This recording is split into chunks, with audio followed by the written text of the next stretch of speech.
नमस्कार प्रिय विद्यार्थियों। काव्य हेतु की चर्चा करते हुए हमने अब तक दो मुख्य काव्य हेतु प्रतिभा और व्युत्पत्ति पर विचार किया। अब तीसरा काव्य हेतु जो हम जानते हैं अभ्यास को कहा गया है। अभ्यास के द्वारा किस प्रकार काव्य रचना में निपुणता प्राप्त होती है, इस संबंध में या अभ्यास को कौन सा काव्य हेतु, किस स्तर का काव्य हेतु माना जाए, इस पर अलग अलग विद्वानों की अलग अलग राय है। फिर भी प्रतिभा और व्युत्पत्ति के बाद तीसरा जो मुख्य काव्य हेतु माना गया है वो अभ्यास है। और वृंद की एक उक्ति बड़ी प्रसिद्ध है, करत करत अभ्यास के जड़मति होत सुजान, रसरी आवत जात है सिल पर परत निशान। यानी अभ्यास के द्वारा एक तरह से निपुणता प्राप्त की जा सकती है और अभ्यास के द्वारा जड़मति, जड़ बुद्धि वाला भी सुज्ञान बुद्धि वाला बन सकता है, ऐसा कहा गया है। लेकिन काव्य रचना के संबंध में, काव्य हेतु के संबंध में अभ्यास की क्या स्थिति है, इसको हम देखें तो इसको तीसरा प्रमुख काव्य हेतु माना गया है। और एक तरह से निरंतर अभ्यास, निरंतर प्रयास, निरंतर अभ्यास के द्वारा काव्य रचा जा सकता है या काव्य में निपुणता प्राप्त की जा सकती है, ऐसा कहा गया है।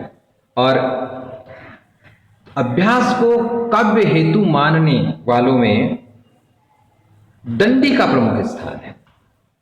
संस्कृत के विद्वान दंडी न विद्यते यद्यपि पूर्व वासनानुगुणानुबंधी प्रतिभानम अद्भुतम श्रुतेन यत्नेन च वागुपासिता ध्रुवम करोतएव कमप्यानुग्रहणम।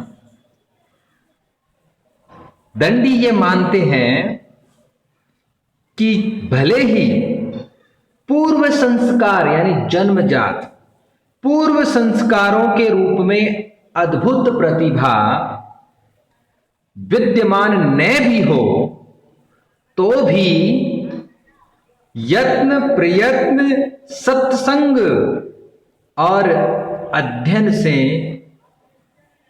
इस क्षेत्र में निश्चय ही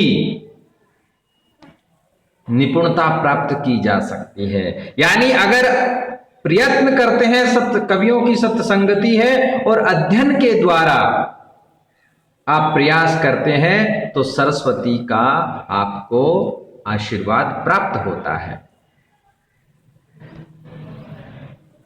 और दंडी ये मानते हैं कि चाहे प्रतिभा बीज रूप में क्षीण भी हो जाए तो भी व्युत्पत्ति और अभ्यास द्वारा उसे अंकुरित किया जा सकता है।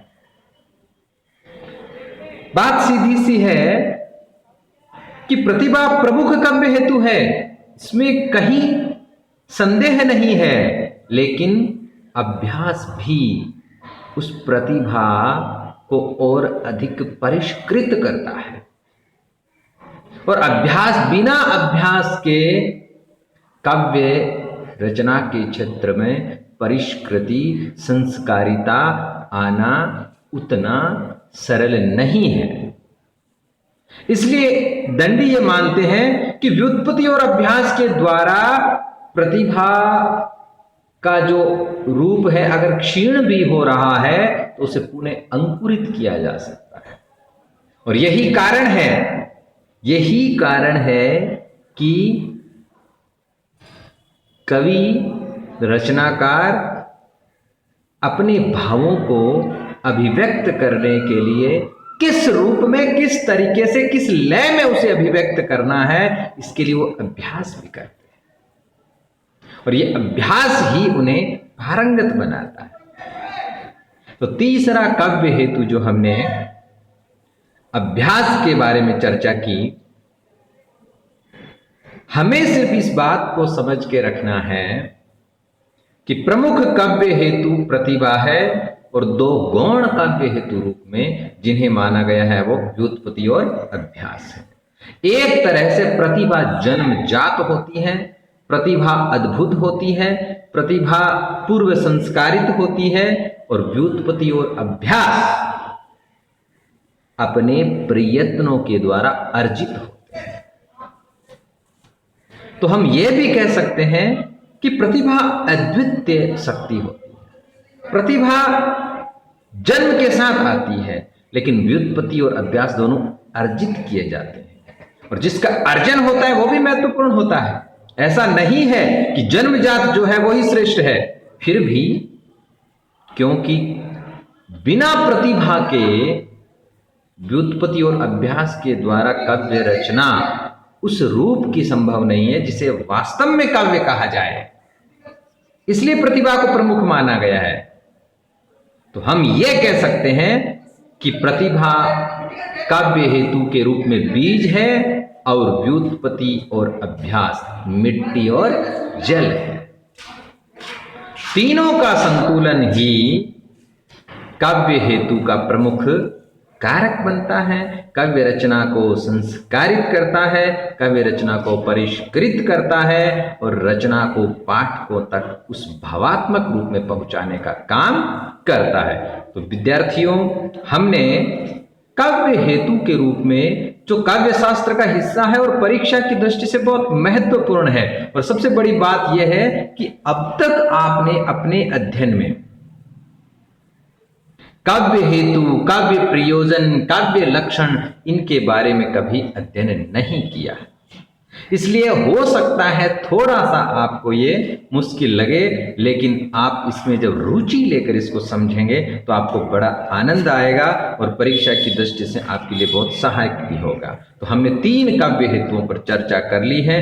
आगे की क्लास में हम काव्य प्रयोजन पर चर्चा करेंगे। आज की इस ऑनलाइन क्लास में इतना ही। बहुत बहुत धन्यवाद।